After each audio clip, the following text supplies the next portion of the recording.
Tribunals banjir kembali landa Kampung Puton, warga minta perhatian serius dari Pemda SBT.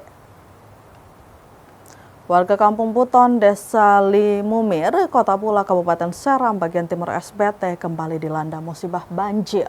Minggu 14 September 2025. Peristiwa ini bukan yang pertama kalinya Tribuners, namun kali ini dampaknya dirasakan begitu mendalam, menimbulkan kerugian material dan trauma bagi warga setempat. Hal itu disampaikan salah satu warga setempat, Amnun Nakib, 44 tahun, kepada tribunambon.com, Senin 15 September 2025. Banjir yang disebabkan oleh cuaca ekstrim ini telah merusak sejumlah rumah dan harta benda. Warga khawatir jika cuaca terus memburuk, kerugian yang lebih besar, bahkan korban jiwa bisa saja terjadi.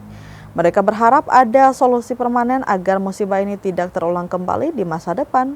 Perhatian serius dan penanganan cepat dari pihak terkait sangat dibutuhkan untuk mengembalikan rasa aman dan harapan bagi warga yang terdampak.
Download Tribun X sekarang, menghadirkan lokal menjadi Indonesia.